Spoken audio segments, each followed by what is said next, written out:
જે બ્રાહ્મણ યોનિમાં જન્મ લીધા પછી પણ બિલકુલ વ્યાભિચારી છે.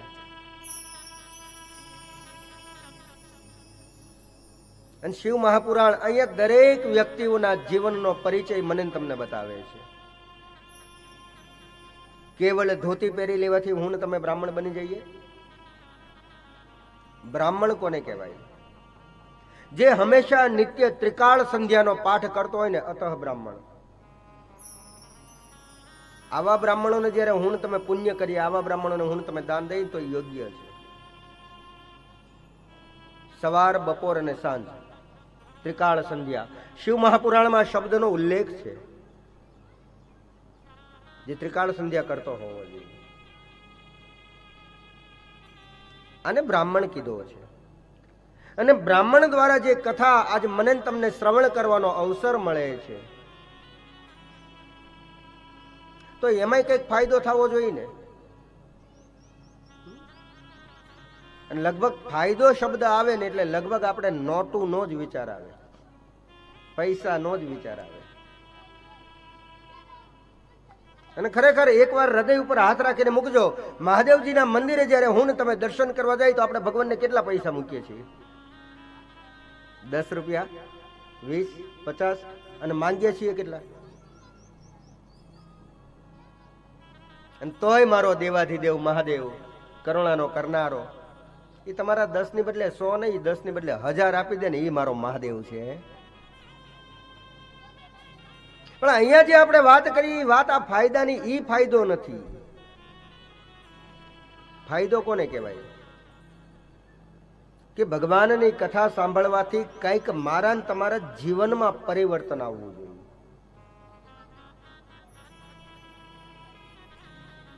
ભગવાનની કૃપા ત્યારે થાય આપણું જીવનમાં કંઈક બદલાય. અને આપણા શાસ્ત્રોમાં 18 ઉપનિષદોમાં સુંદર મજાના શ્લોકો લખ્યા છે. સુંદર મજાના શ્લોકો લખ્યા છે. મુખમ કરોતિ વાચાલંગમ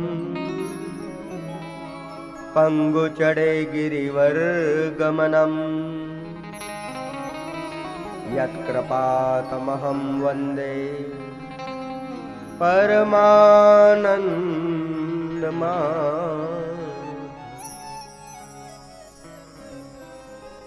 ભગવાનની કથા જ્યારે હું તમે સાંભળીએ તો મૂંગો માણસ બોલતો થાય. આવા શબ્દ મુકમ કરો તે વાચાલંગમ, પંગુ ચડે, લંગડો માણસ પર્વત ઓળંગી જાય. આપણે બધા બુદ્ધિજીવીઓ ખરા ને, એટલે આપણને એવું થાય કે બાપુ કોઈ દિવસ મૂંગા થોડા બોલે, પણ બોલે છે. અહીંયા કયા મૂંગાની વાત છે? જે જન્મથી જેની જીભ નથી, જીહવા નથી, એવા મૂંગા નહીં. પણ જેણે જીવનમાં ક્યારેય રામ નામ ન લીધું હોય, જીવનમાં જ્યારે કૃષ્ણ નામ ન લીધું હોય, જીવનમાં જ્યારે મહાદેવનું નામ ન લીધું હોય, એ કથા સાંભળ્યા પછી 2 હાથ જોડીને મને તમને જય સિયારામ કહે ને, ત્યારે સમજો આ પરમાત્માની કૃપા થઈ છે. મુકમ કરોતિ વાચાલંગમ પંગુ ચડે ગિરિવર ગમનમ યત કૃપા તમહં વંદે પરમાનંદ માધવમ.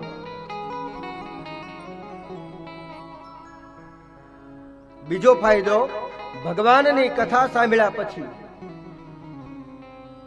મારા ને તમારી વાણીમાં ફરક આવવો જોઈએ. મીઠું બોલતા થવા જોઈએ, વિવેક ભર્યા શબ્દ નીકળવા જોઈએ. બાકી કળિયુગમાં તો ઘણા ખરા અમે કહીએ ને તો ઘણા લોકો અમને સમજાવે બાપુ અત્યારે તલવારની જરૂર નથી, કારણ કે જીભ જ કાફી છે. કદાચ તલવારનો એક ઘા હોય, ઘા મારા તમારા જીવનમાં રૂજ આવી જાય, પણ જીભથી બોલેલો કટુ શબ્દ મરણ પર્યંત મને તમને યાદ રહે છે. અને અમુક અમુક માણસો તો બોલે ભગવાન બચાવે. કેવા કેવા શબ્દ હે! તો ભગવાનની કથાથી, ભગવાનના સત્સંગથી મારા તમારા જીવનમાં વિવેક આવવો જોઈએ, મારા તમારા જીવનમાં સુધારો થવો જોઈએ. કથા આપણે ઘણા લોકો એવું કહેતા હોય કે બાપુ અમારે કથામાં આવવું છે, અમને આમંત્રણ નથી મળ્યું. તો આની પહેલાની કથામાં જઈને તમે કર્યું શું?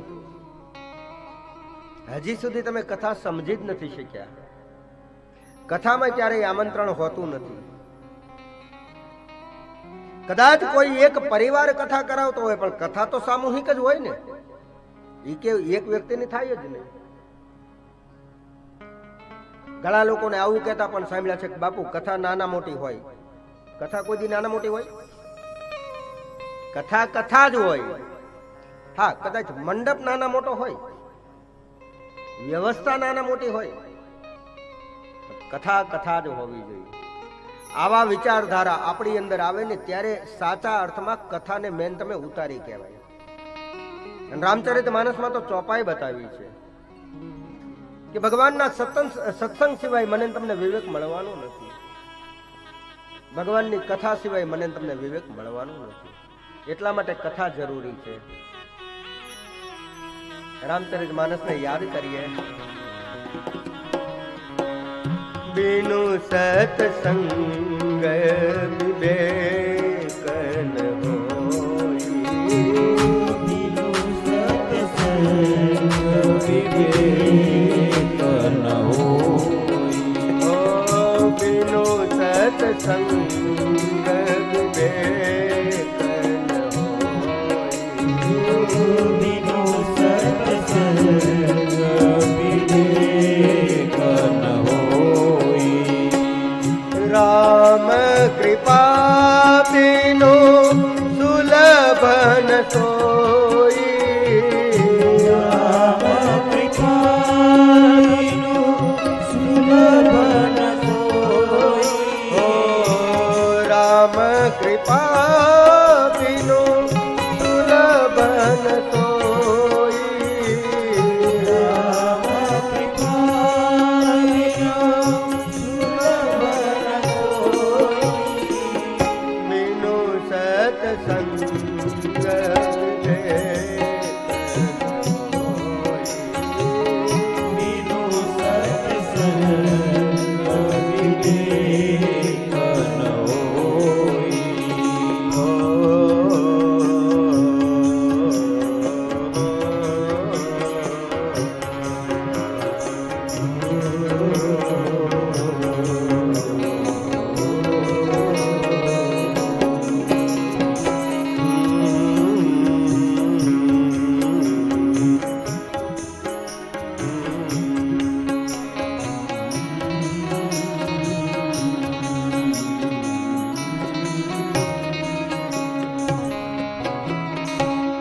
ભગવાનની કથા સિવાય મારા ને તમારા જીવનમાં વિવેક આવશે જ નહીં.